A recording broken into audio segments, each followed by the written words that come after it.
Hey second graders, Miss Shannon here. Today we're going to learn about a vocabulary strategy, multiple meaning words.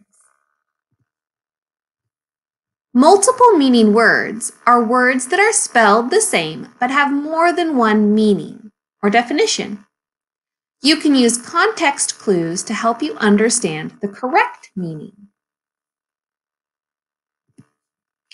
For example, the word flap can mean to shake back and forth, like that swan is flapping his or her feather back and forth. Or it can mean a piece of paper that covers the opening of an envelope. So you can see there on the picture of the envelopes, the flap that folds over to close the envelope. So the word flap can have more than one meaning. In the case of shaking back and forth, the word flap is a verb, meaning an action word.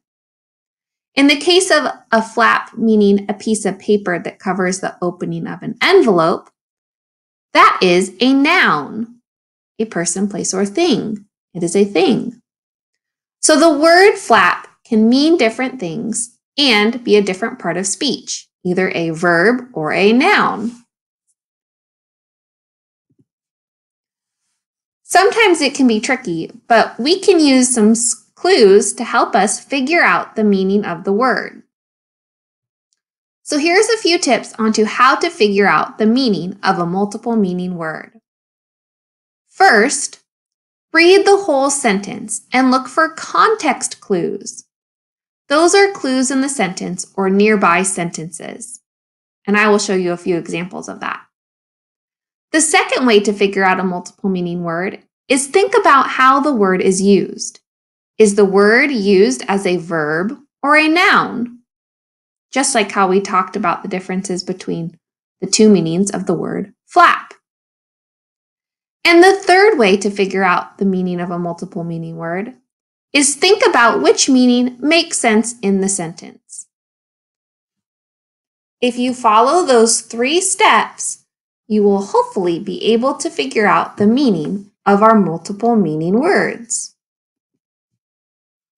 Let's give it a try using one of our poems from last week. Last week, I read to you a poem titled, "A Bat is Not a Bird." Now, the word bat is highlighted in the first stanza of this poem. The word bat has more than one meaning. It is a multiple meaning word. The word bat can mean an animal, or it can be something you use to play baseball. We are going to work together to figure out what is the meaning of this word, bat, in our poem. I can see if I read the sentence around the word that I might be able to find a clue. Let's read it together. A bat has neither feathers nor beak. He does not chirp, just gives a shriek. So, second graders, I am learning that this use of the word bat is talking about an animal because it is describing what a bat looks like. I know that bats do not have feathers, and I can imagine a bat shrieking or making a noise rather than chirping like a bird. And I also can use the pictures on our page, "A Bat is Not a Bird." We saw a picture of a bat. So using those context clues of the words in the sentence around it and what is happening in the poem, I know that this word bat means bat like an animal, not like something you use to play baseball. We have figured out the meaning of the word. Let's continue. In our next stanza, the next word that is highlighted is the word flies. Now, the word flies can have more than one meaning. When it is used as a noun, it can mean an insect, like a fly that buzzes around your lunch when you're eating outside. Flies can be an insect. The word flies can also be a verb, meaning an action word. To fly, meaning to move through the air. So I have two possible meanings of this word, either an insect or to fly or move through the air. Let's read the sentence and the sentences around to see if we can find any clues in our writing to tell us which meaning is the correct one. I will read. He flies by hearing sounds like pings, flapping, flapping his leathery wings. He flies. That tells me that the character is doing something, doing an action, flying, moving through the air. I also can use the context clues of the word flapping, flapping his wings. I know that when a bird or a bat flies through the air, they have to flap their wings. So in this case, I do not think that this word means an insect. I think it means to move through the air, to fly. You can see there I have a picture illustrating flying. That bird is flapping his or her wings to move through the air. So remember that multiple meaning words have more than one meaning. We use the other words in the sentence to figure out which meaning is being used. And we're going to give that a try with a sentence. Read the lines from the poem. Circle the meaning of the word in bold print. So in these sentences, there will be a word that is bolded, meaning it's a bit thicker and darker than the other words around it. Our job is to figure out what is the meaning of the bolded word. There are going to be two options. We are going to read through the sentence and decide which definition or which meaning matches the bolded word.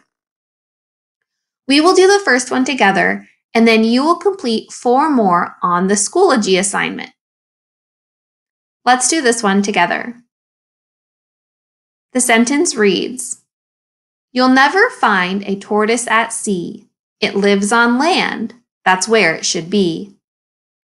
Now the word land has more than one meaning. It can mean the ground, like the land we walk on, the ground, or it can mean to come down from above, like when an airplane lands on the ground, to come down from above. So if I reread that sentence again, which definition or meaning matches our bolded word? You'll never find a tortoise at sea. It lives on land. That's where it should be. I think that the opposite of being at sea, in the water, is land, like the ground. And so I think that the word land means the ground. In this sentence, it does not talk about a tortoise coming down from above. It says he lives on land, meaning on the ground. So I would circle the meaning of the word land as the ground. We figured that out by rereading the sentence and using our context clues and what's happening in the story to figure out which meaning makes the most sense. Now in Schoology, you are going to continue reading the sentences and choose the correct meaning of the bolded word. For each sentence and each bolded word, you will have 2 possible definitions. You are going to choose the definition that you think matches the meaning of the bolded word, just like we did in the previous slide. After you finish answering your 4 questions, don't forget to click submit. Thanks for following along with me today, second graders.